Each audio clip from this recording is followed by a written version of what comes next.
Hi, my name is Paul Lunas, and I'll be doing my project on ancient Greek art and architecture. Hope you enjoy it. Foreign invaders enabled the region to develop new techniques for creating art. Some of the most notable works are of bronze and terracotta.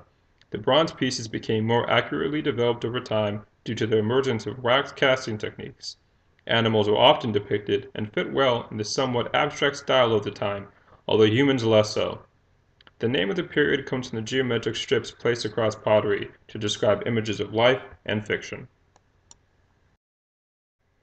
This period learned techniques from the East for using molds to make clay reliefs, and that helped create a uniformity of image in Greek sculpture. The most popular style, the Daedalic, was called so because of the artist Daedalus and the technique's popularity in his home on the island of Crete. The Greeks later imitated the large-scale structures that the Egyptians had been using and learned from them how to use hard stone materials in their sculptures, which was specifically useful in utilizing the marble the region had. One of the most notable trends were the kurai, human-sized figures poised somewhat similar to Egyptian statues of that era. These new techniques caused Greece to leave the Daedalic form and move back towards naturalism, albeit more refined. It's called the Orientalizing period because of the great influence from the East in creating the techniques they had begun to develop in this era. The large number of curiae in this era help to characterize it when it comes to mind. The sculpture's anatomy over time drew inspiration from nature, but didn't subscribe necessarily to a fully realistic style. The female curiae, the chorae, expressed these ideals in the flowing patterns of the clothing they wore. When constructing buildings with pediments, small triangular areas between the frieze and the roof, relief started using battle scenes so human shapes could naturally fit into the tight corners. This may have led to a deeper understanding of the human shape. The archaic smile, seen throughout this era, may be either from the Greeks' idea that a smile corresponded to good health, or the difficulty in fitting a full mouth in the shape of the statue's head.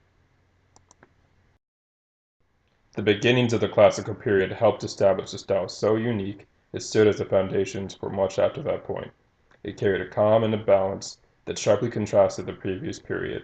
It was much more nuanced and more accurately followed the human model. Credit can now be given to the artists for their works and breakthroughs in techniques, to the descriptions left behind of their pieces, and later Roman duplications. Not many bronze works from this era have made it into the current age due to corrosion and looting over the years. A great example of a work from the beginning of this period is the Temple of Zeus, which shows some of the subtleties that were commonly being used in this period. This is the high point of the classical period, with sculptures focusing on the ideal image of man. They would express gods with features and traits of men, and the reverse would sometimes happen as well. The heroic nude was also a popular form of depicting sculptures at that time. Athens and its funding of artists and various other craftsmen helped put them at the forefront of this artistic period at its peak.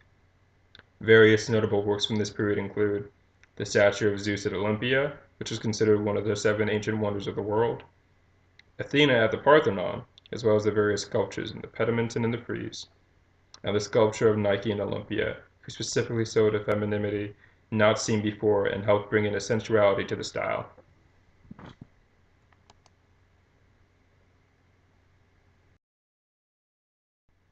The abundance of artists available led to a divergence from the standard classical identity into a greater form of individuality in their work.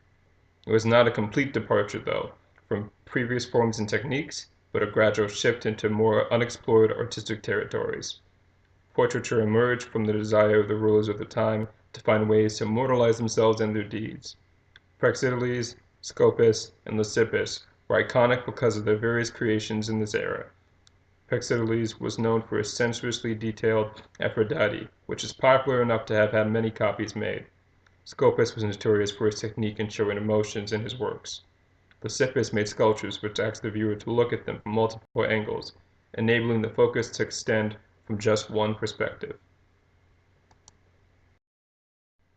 The styles of this era are characterized by schools and location. A notable change in this period is that production started on copies of previous works. This development helped establish the impact that the classical period had on the rest of the world afterwards. They also created original works in the style of the previous periods.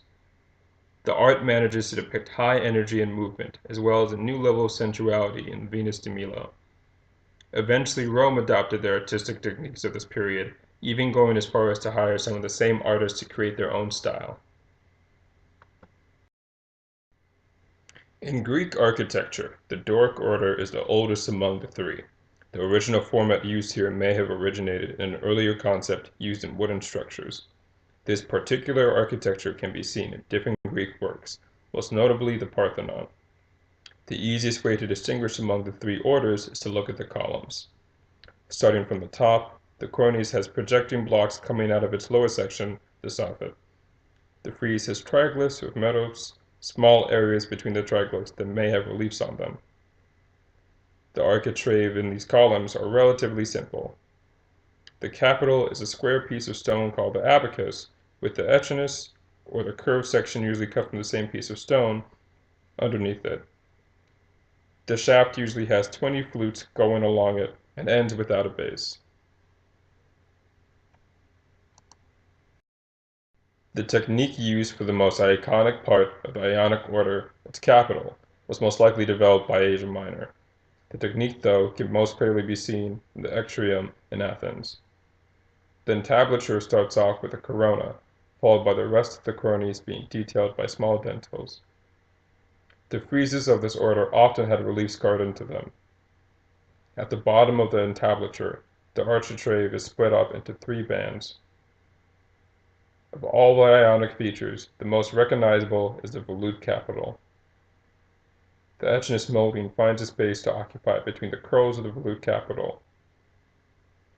The shaft has up to 24 flutes that run across it, and always ends in a base. This is the last of the three orders of Greek architecture. This form was also the least utilized by the Greeks out of all the three as well. A notable example of this architecture being used can be seen in the Temple of Zeus at Athens. The overall structure of this order is similar in many ways to its predecessor, the Ionic order. The overall shape of the shaft, though, is slimmer than what was found in the Ionic columns. Folded acanthus leaves combine with volutes to form intricate decorations on the column's capital. Later, Romans added details to the cornice, also adding a base of their own to the structure. These are my works cited, and I hope you enjoy the presentation.